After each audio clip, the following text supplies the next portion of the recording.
What's up guys, LeopoldTheBrave here, and since my last video, I got access to the Crash Bandicoot 4 demo a couple days early, thanks to someone on Twitter. I will shout them out in the comment section below if they reach out and ask me to, but I won't for now because they seem to be out of codes, so I don't want to send a bunch of people swarming their Twitter and DMs and all that. But anyways, yes, I've gotten to play the full demo, this is my footage you're seeing on screen, and it's super duper fun, so I figured I'd give my impressions and thoughts on the game and its controls. It still feels like the Crash Bandicoot we know and love, but there are a couple minor differences. The way Crash moves and runs feels exactly the same. He turns on a dime, super quick and snappy, but with the level layout and the camera angles, it gives an odd perspective to the controls.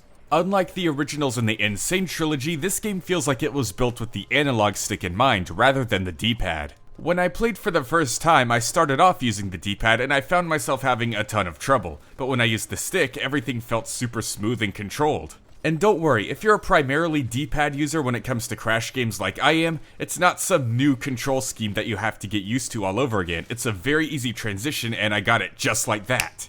When it comes to Crash's spin, it feels a little underpowered and overpowered at the same time. It feels like the spin ends a lot faster than it used to, but you can start it up a lot faster than you used to be able to. You can pretty much spam the spin button to become an invincible wall of twirling doom. The hitbox for the spin did feel a bit smaller though. I found myself having to get closer to hit certain things, but that could just be my wacky depth perception. My eyeballs aren't the greatest. Crash's body slam though feels exactly the same. It looks a bit slower at first because of the smoother, more expressive animation, and he doesn't hit the ground quite as hard. But if you go back and compare the speeds to the originals, it's actually pretty one-to-one. But now for the most controversial ability in Crash's moveset for this game, his slide. And no one's angry about it for the slide itself. It has pretty good reach, it's pretty fast. People are angry about the slide jump.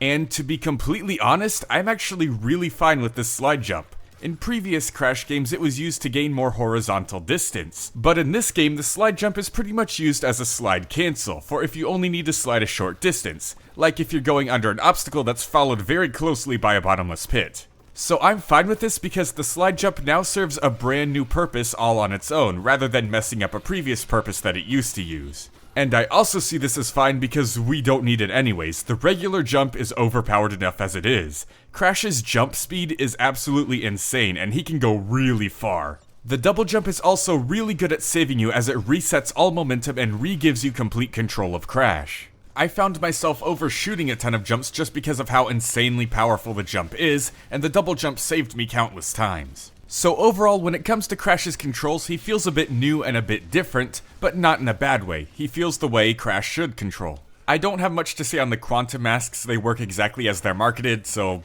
yeah.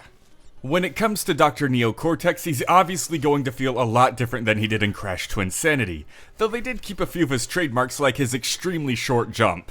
Cortex's ray gun can also fire a lot faster than you'd expect it to considering what we've seen from reveal trailers so far. Normally you see players taking their time in between shots, but you can actually rapid fire just by quickly tapping the button. Cortex's dash is pretty fun too, but I found it a bit difficult to use on the ground. You may want to jump first before using it, especially since you get an extra little flutter. So if you come across a gap that's on even height with you, don't take the chance and dash over it, make sure you jump first. Overall, there's not really much else I can say about Cortex, he just feels really good and fun to play like Crash, and I can already see the insane puzzle platforming challenges they could come up with for his style.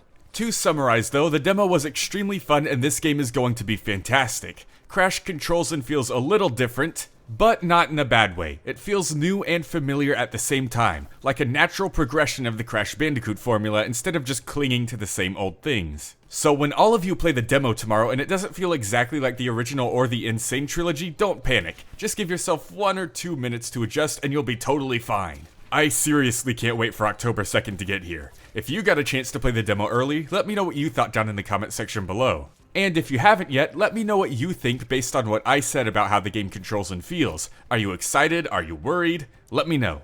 See you guys next time. LeopoldTheBrave, out.